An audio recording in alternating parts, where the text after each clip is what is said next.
The way we invite our members to be part of it through our national committees, provincial committees. We tap into those committees in terms for working groups. We also open up to the public through our conferences. We use our conferences as a vehicle and forum for people to be part of it. But anyone is open to be part of it. They can join us as a member, raise their hand. We welcome any initiatives from members. We are a member-based organization. We only thrive if our members thrive. So if our members, or even those outside of our membership within the HR community, they're welcome to suggest something and engage us. We have many partnerships and alliances with many organizations, and our doors are open. Yeah. So the previous standard, the system was called the HRM standard system model, and the standards was called the HRM management standards. We changed the naming of the device standards to the people practice and governance standards. The reason being is that we're seeing a shift in discourse and the terminologies out there. Yeah. For example, if you look at HR structures now, you've got the HR is called now the people function. People function, yeah. Instead of the chief HR officer, you've got the chief people officer. You even have the chief people experience officer. For example, Discovery has that. So there's interesting shifts in industry in terms of how they're thinking about the people function or the HR function. And so throughout the stand, you'll find that we refer to HR or people practices. People practice, yeah. Because there is a subtle shift in terminology.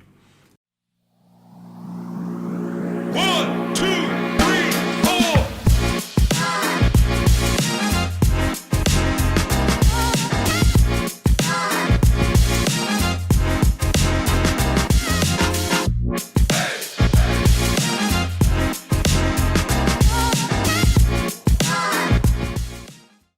Hi everybody, welcome back to Couch Talk with LHS. I am your host, Mpele, and as always, I am with Zanele Buthelezi.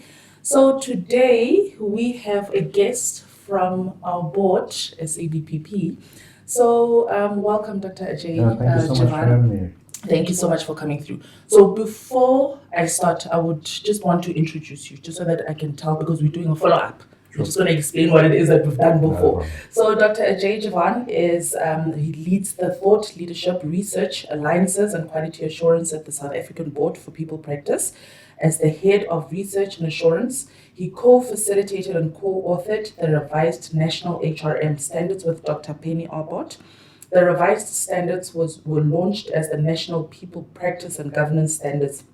He is an experienced senior manager in human capital management with board, policy, and strategy level experience. He served on the ministerial task team on professionalization of public service. That's quite a task. That is a mouthful. So maybe just before we start, we previously had Khomotso Mupalani here visiting the podcast to talk about the role of SABPP within our industry, where it fits in, and who SABPP is. So as part of our conversation, then it led to her telling us that, you know what, we are absolutely, revising the HRMs. They were already revised and they were being launched in September. So we just said, you know what, that is a good idea. So we're going to have somebody else coming through to the podcast just so that we can, educate and maybe inform other people that are interested, HR professionals, that are part of the board and people that are not, just in terms of going through the HR standards. So as a start off, what are the HR standards? Maybe if you can just give us like a history and background. Sure. So the journey began in 2011, 2012, as we had undertaken roadshows across the country. And that was to identify what were the needs of the HR community back then. What they identified was, one, there was inconsistencies in practices, HRM practices within organizations and across organizations. There was no clear measure or understanding what is good in HR. But there was also bad examples and unethical examples of HRM practices. Now, what we found that what we lacked as a community was lack of shared understanding and clear standards to define the field and profession of HRM. So really our identity as a profession, that was lacking. And that's what SABPP undertook to address. And that's where the standards initiative was born. Now, that's our local reality. Now, the global reality at that time was that we saw there were developments in management standards, ISO, for example, and there was professional standards. but there's no clear global consensus on HRM, quality HRM, and standards for HRM.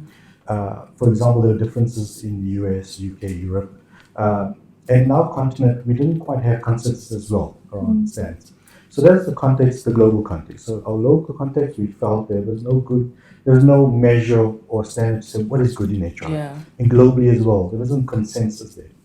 What SABB had done is then bring together HR leaders and specialists, and there were about 468 of them.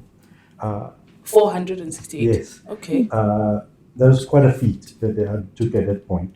And they brought the HR leaders and specialists to ask the question, how do you approach standards? And then what would be the standards? So for 2013 and 14, that was a task they undertook under the leadership of the late Marius Meyer, who was our CEO back then, and Dr. Penny Abbott. And that's where the HRM standards are born from. So HRM standards is not a best practice model. It's a model of good practices. So what the approach they've taken is firstly to develop a system, and that system is based on quality management principles. So prepare, implement, review, and improve.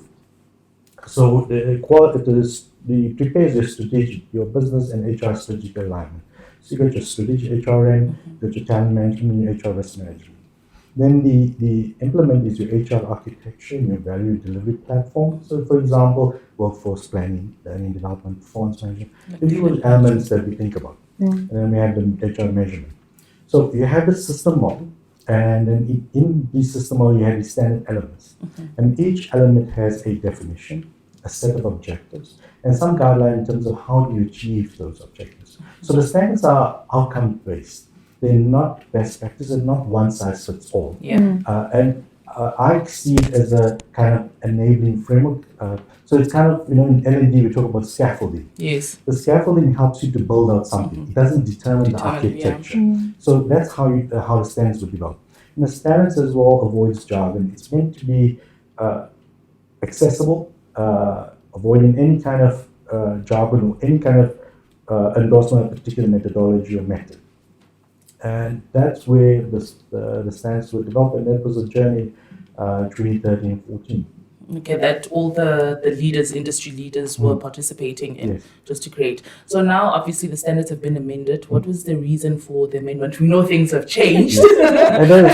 Yeah, you were saying, sorry. And that's the key reason, right? So if we look at the decade of the standards, it was adopted by industry and academia, and that was important for us because as the professional body, we see ourselves as custodian of the HR pipeline. From student to professional, you're seasoned professional, and then post-retirement when you're giving back to the community. So taking care of that pipeline.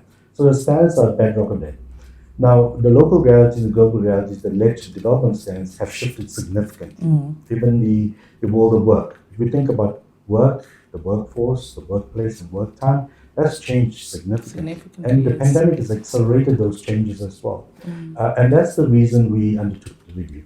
Okay, all right. And then maybe just to get into the HR standards, right? Because, I mean, some people would know the previous HR standards or the initial ones that were set up. So what are the differences now with the amendments? Maybe if you can just, you don't have to go into detail, but just some elements of differences. So let me first step back and talk about the approach we took to the review. Okay.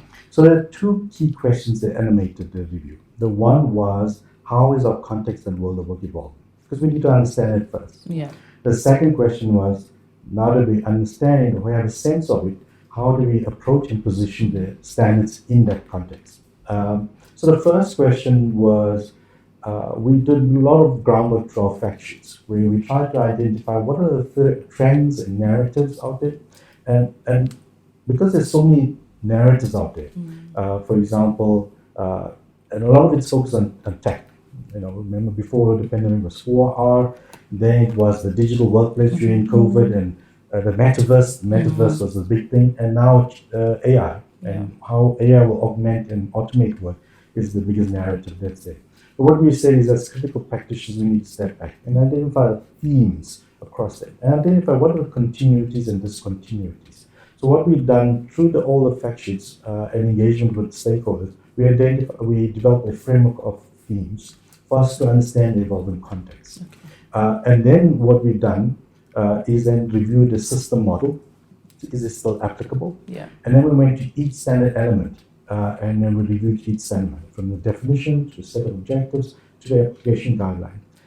We did that through workshops, specialist working groups, and through our conference as well.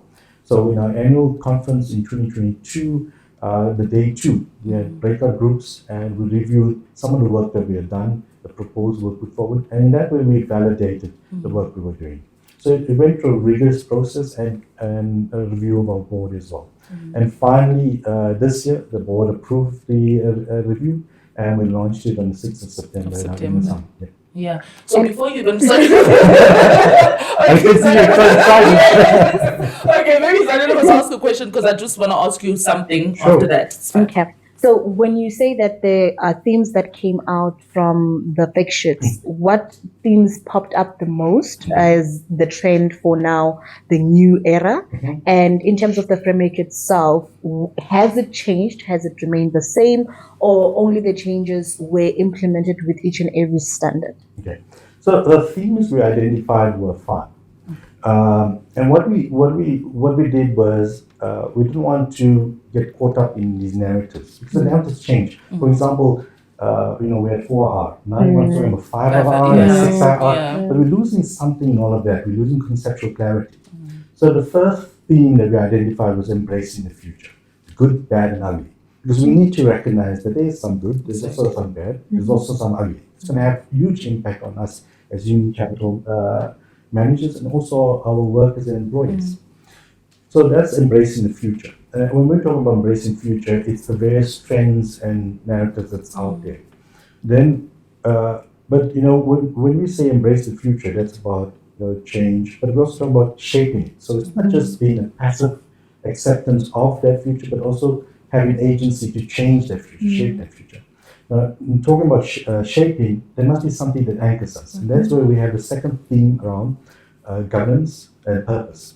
So good governance has become quite important, but also purpose. What is your purpose as an organization and as an individual? So that's the second theme. The third one is around diversity, inclusion, and belonging. Because as we embrace the future and think about a purpose, we need to think about how we bring in people, how we bring in diversity, including people, and creating spaces where people can belong. The fourth one is around how do we build green, crisis resilient, and sustainable organizations, because that's something different. As we embrace, as we think about purpose, as we think about diversity, inclusion, and belonging, how we now build organizations that's going to be sustainable in the future. And the center of gravity of all of this is being people-centered. We position ourselves as being human or people-centered. So that's the themes that we identify. So what we're saying is that that's going to help you navigate whatever you see out there. That's kind of the filter through which we approach it. So whatever trends you see, whatever new technology emerges, the key question around is how does it serve your purpose? Then thinking about how are we going to embrace it? What are the implications of it in terms of diversity, inclusion, belonging, in terms of your sustainability as an organization and sustainability of your people? That's very, very important because we have to specifically for our industry or for us as HR professionals, we are centered, our job is centered around the person and people. And, at the same time, making sure that the organization is sustainable, and making sure, because there's themes that are going around and things that are going like quiet quitting. We work like for inclusion, for example, we work with, a diverse type of people within the organization. So how do we then cultivate a working environment that would be sustainable with the kind of workforce that we have? And the important thing is that as critical practitioners, we don't just chase the newest trend or the newest meme, because there's lots of new things New things that are always emerging. So 6R, what exactly does it mean? Exactly. So we need to step back, tease out, and understand what are continuities, discontinuities, what's the impact on the work in terms of how work is organized and done, who does the work, and where is work, when and where work is done. We need to unpack all of that. So and that's why we developed the framework. The framework is it doesn't resolve all the paradoxes and dilemmas, but it's a way to navigate those. And so one of our fact sheets, we put some questions there to help you think about and ask yourself, as you embrace the new technologies, how are you embracing it? What's informing it? Because it's not just chasing the newest software or newest platform or the software as a service, we think to ourselves, why are we doing it? Exactly. And that's the whole question that in 2013, 14, I sense of what is good practices, what are good outcomes. And that's what we kept. That was a consistent theme through the review. What is good in terms of outcomes and in terms of practices? Yeah, that's also a very good part, because I mean, with everything changing, we can't always be shifting Yes. day in, day Yeah. out. We also need to challenge Yes. those trends, those challenges, because it might not be a best fit for each and every Yes. single industry and Yes. organization. Yes. Exactly. So I just want to find out, with regards to that, then as a follow-up, with the industry leaders that you guys had, right? If somebody is interested in being or participating and being part of that, how do we go about? The review? For the review, yes. It might not even happen now, because again, we need to change all the Yes. time. But if somebody just wants to be, Sure. a part of, let me be part of, as much as I'm not participating in the review, but I want to be active, Sure. an active member of SABPP, how do I go about? Yep. So the reviews need to be, although it was a decade since the review, we've identified a need that we need to review, for example, every 5 years, because things are shifting that rapidly. The way we invite our members to be part of it through our national committees, provincial committees, we tap into those committees in terms for working groups. We also open up to the public through our conferences. We use our conferences as a vehicle and forum for people to be part of it. But anyone is open to be part of it. They can join us as a member, raise their hand. We welcome any initiatives from our members. We are a member-based organization.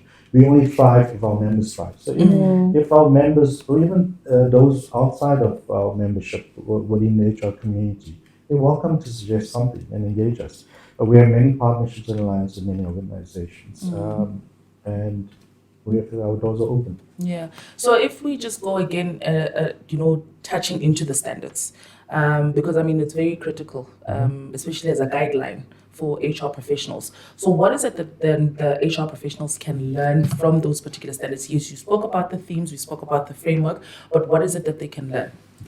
So in the review, what we've done is we've reviewed the definitions, set of objectives, and application item.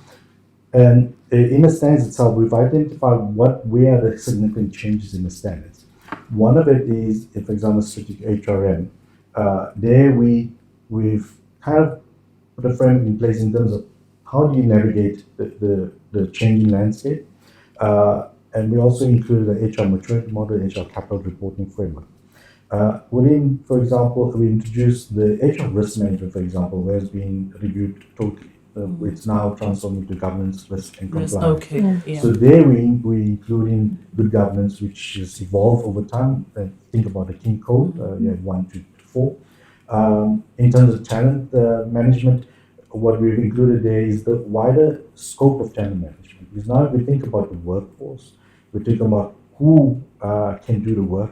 That's broader. So people talk about the ecosystem. And that's one of the themes that's animated throughout most of the standards in the review standards, is that notion of workforce ecosystem, the talent ecosystem. And you find, for example, Jung and Ulrich, they published a book where they talk about organizations as ecosystem. And they're not the first. Many people have talked about organizations ecosystem. So it's located in organizations within the broader landscape. And you see there's a rethinking around who can do the work, from full-time employees to gig employees, contract employees, but even that relationship to the gig employees, to talent platforms or gig platforms, there's a rethinking about that. That it's not just a contractor coming in. How do you nurture that ecosystem? So that's in talent management. In learning development, we did quite a significant review where we looked at L&D in a more systematic manner. In terms of building capabilities for now and the future, and looking at the whole individual and being evidence driven. The other standards as well, there were significant reviews, for example, performance management as well. Not looking at performance management just in terms of tasks, but more broadly, because that you've seen in terms of how people are thinking about performance management, employment relations management as well. The stakeholders, the landscape of stakeholders has changed.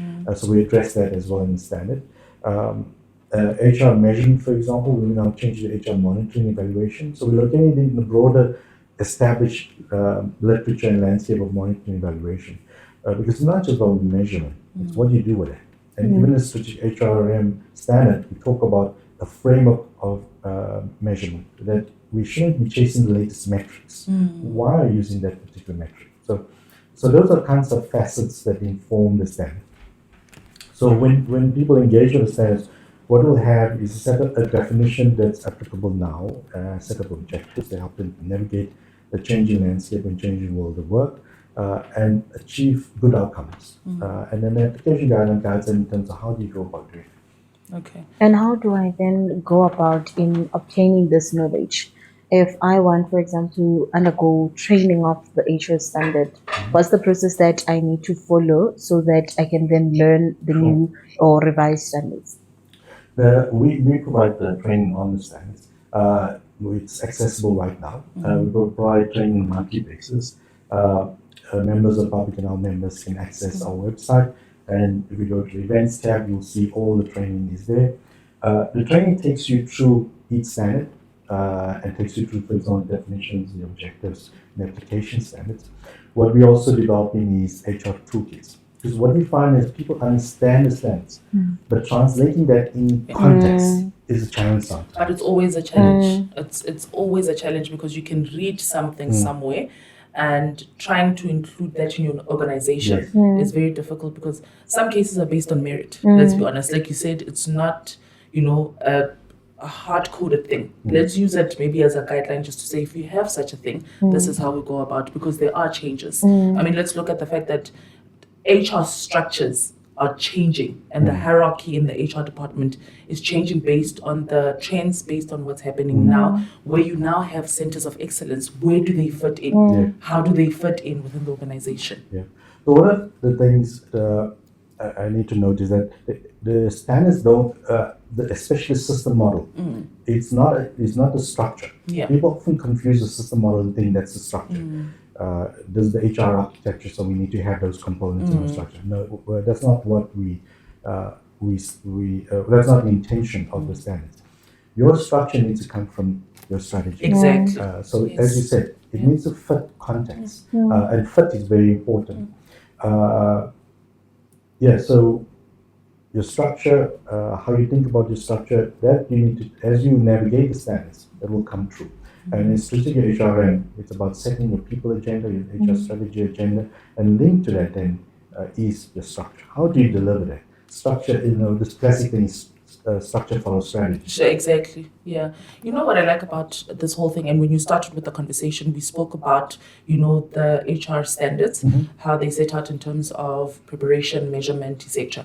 When we had a conversation with Khomotso, we also mentioned or talked about the audit side of things. So I think this is where it also just fits in, that the preparation thereof to organizations, where we're just saying, here's a standard. Let's just, audit in terms of what you currently have. Let's see where you are as an organization and give yourself time to ensure that you correct certain things that you don't have. Then we can come back again, just so that at least we know that we are meeting the HR standards. And that's the reason we included the HR maturity model in the revised standards. Yes. Is that we do understand that the system that is developed, and the structures and the methodologies and methods evolve over time. So people shouldn't look at a standard as in a very linear process, in a very rule-based or rigid manner. That's not the intention of the standards, and that's why we included the maturity model. And it could be that different parts could be at different levels of maturity. I mean, there's so many maturity models out there. Person has the L&D, performance management, maturity models. Is there any maybe support that comes from SAPP if people want or companies wants to implement the HR standards internally? Looking at it would depend case by case, because theory is different from practical. So if, for example, Letsalo is implementing the standards that would be suitable for their practice, would there be any support from SAPP, or how would that be structured? So one way we've done is introduce the toolkits, as I talked about. HR audits is another way. So we audit against the standards, and we come and audit you in terms of the objectives. How have you achieved the objectives? What's the extent of application? What quality results have you realized? What our intention is SABP is also to train consultants on the toolkits and certify them. So then, when we audit organizations, we need help to address those, the recommendations and findings. Then the consultants can address it. Because we can't be referee and player. Yes, Exactly. yes. At So the same we time, yeah. differentiate the role. Oh, Okay. So if I would want to be a consultant then, just to come in, what sort of requirements are needed from my side?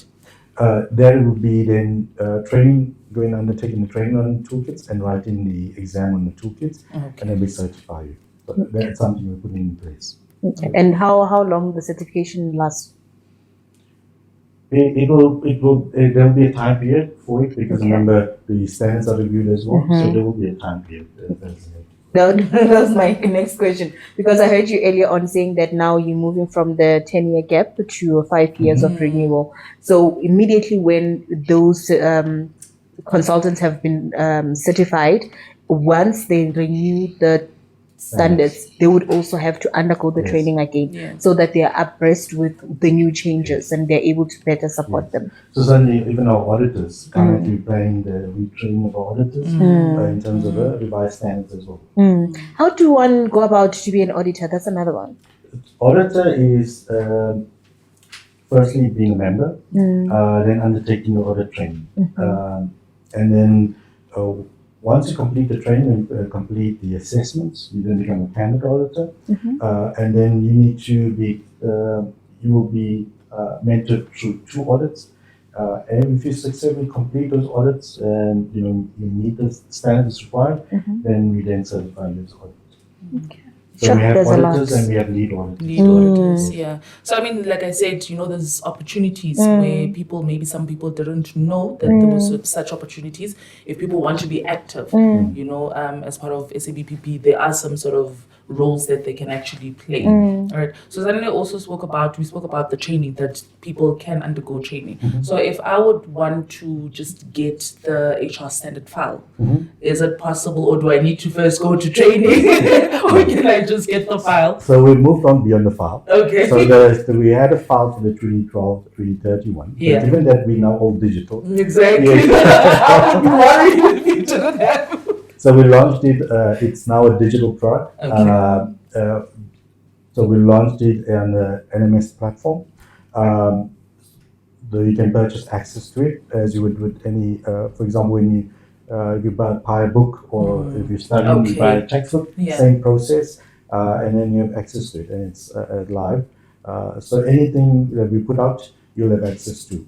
So we've got the standards up and running, and then we'll start linking the fact sheets and other resources to it. So that will be a nice resource for everyone. We will be launching that platform as our learning platform, and that will be branded soon. So look forward to that. Okay, so Exciting. it's very exciting. You must just keep us updated so that at least we can also, with our network and just advise people on that. We'll appreciate it. Yeah, no, definitely. So, Dr. Ajay, thank you very much. I know you can't go in detail with all the HR standards, but on what you touched, I think we've learned a lot, and the differences between the previous standards, what it is, and the themes that went into it. But just in closing, is there anything that you would want to say? Sure. So the previous standard, the system was called the HRM standard system model, and the standards was called the HRM management standards. We changed the naming of the device standards to the people practice and governance standards. The reason being is that we've seen a shift in discourse and the terminologies out there. Yeah. For example, if you look at HR structures now, you've got the HR is called now the people function. People function, yeah. Instead of the chief HR officer, you got the chief people officer. You even have the chief people experience officer. For example, Discovery has that. So there's interesting shifts in industry in terms of how they're thinking about the people function or the HR function. And so throughout the stand, you'll find that we refer to HR or people practices. People practice, yeah. Because there is a subtle shift in terminology. And if you think about the other interesting shift is that when people talk about experience, people experience, you find to our earlier discussion on structure, you're finding that we're not thinking about HR structure in terms of the functional silos of center of Yeah. excellence. We're actually pulling everything together and saying, how does it feed into experience? Exactly. So that's interesting shift as well in terms of how we are rethinking the people function. And the whole idea of the customer experience and customer centricity, and that's something that comes out in the HRM service delivery standard as well. So there's interesting shifts in that. And the other interesting shift is that normally when we look at HR, we talk about HRM and HRD. But if you think about people experience, it's going beyond all of those distinctions that we have, and we're starting to rethink the people function and people strategy, even the role of HR and how we structure HR. So interesting times ahead, but also challenging times. But I think as HR professionals, we up to the task, and I think yes, it can be daunting, but it's also opportunity. As we said, one of the themes around embracing the future, but it's also about shaping the future, and that's a key message we have for our practitioners, and that we want to see in terms of how we empower people is agency to change, especially in our country. There are Exactly. many challenges, but how as a profession, how as individual practitioners, and as a country, we're going to shape our future. Whatever we talk about 4R, or whatever it is, how as together we're going to shape the future. And that spirit animated the HR standards in 2012, 2013, and the review, where we crowdsourced and curated, and that's the lingo that we use now, crowdsourcing and curating. And that's what we're trying to do as well, in terms of how do we build the future. It's about bringing everyone together and saying, how are we going to shape it? Yeah. Not just embrace what's there, but also shape it. And I think, one of our factors talks about innovation. And in our African context, there's some interesting example where people talk about leapfrogging. So we don't have to follow all models and all formulas from the north. So there's a whole discussion on the global south and empowering the global south, and I think that's important discussions as well that's been there. So we're quite excited. Yeah, I think I can agree with you when you're saying that as HR professionals, we are ready to take up the challenge. Because, again, we're going to go back to COVID. It showed us that it is possible. Because at that time, we had to shift and we had to make things work and make things happen with the differences and, the uncertainty that we had with our people. And I mean that we talk about HR having a seat at a table during COVID. HR was there. and taking care of the table as well. It's true. Because you also had to think about the well-being of the C-suite, not just the well-being of the organization and the low levels, but also the C-suite and the board as well. So HR, many HR professionals answered the call and took up the challenge, and I think we need to build on it and not get stuck in old status quo, go back to old status quo. So the pandemic certainly puts a lot of impetus on change, and I think grabbing that and now moving forward with that. I think that's what we also trying to achieve, with bringing industry-specific people, just to talk about that we shouldn't relax. This is our role because we bring different experiences from different organizations and different industries. So some people would say, okay, fine, I didn't know that. Now this, I can actually do this, or I should be participating in this. Bring it up to management, have a seat in the table. Because we're talking about people management, it's people focused. Organizations are centered around the person, the people. How do we take care of them? You need to be there in order for you to know what sort of talent we are looking for to make sure that the business is sustainable. Exactly. And the science helps as well, because we think about the pillars of professionals. One is body of knowledge. And in your organization, now that you have a professional body, and you have standards of good practices, you can refer to that and say to your organization, well, these are standards, good practices that our professions define for our country. And so it's quite an enabling framework. So as I said before, it's not meant to be one size fits all or best practice, but see it as a way of enabling and building out your people strategy, people agenda, and the structure that's required for your environment. But use that as the vehicle. It gives us legitimacy, and it just, again, verifies that we are a defined field and profession. And that's important. Yeah. very excited about this Yeah. topic because each and every single time I would say, okay, last words from this side, we end up starting another conversation. No, I with it. appreciate that. But thank you very much for coming through, Dr. Ajay. We really appreciate it. I don't want you to divulge in so many things because we're going to now start going deep into the HR standards. So if people are interested in knowing more about the standards and getting the training, then they must just visit the website just to register for training on the specific standards then. They can email us as well. They can email Mpele, who's our marketing practitioner, or email myself. My email address is ajay@sbbreaders.co.za. Okay. Or they can call the landline. Okay. Yeah, we'll have the details just so that at least it's easier for people to access. But Thank you again, so much. thank you so much for coming through. We Thank really you for having me. appreciate Such a it. lovely time with the two of you. We really appreciate Thank it. Thank you so Thanks, much. Thank you very much for watching. So if you have any comments and anything that you would want to hear or anything that you would want to comment on based on the topic, please let us know. And like I always say, from each topic, you don't have to take everything with you, but at least take one thing from the topic. So don't forget to like, share, and subscribe. Until next time, goodbye. 1, 2,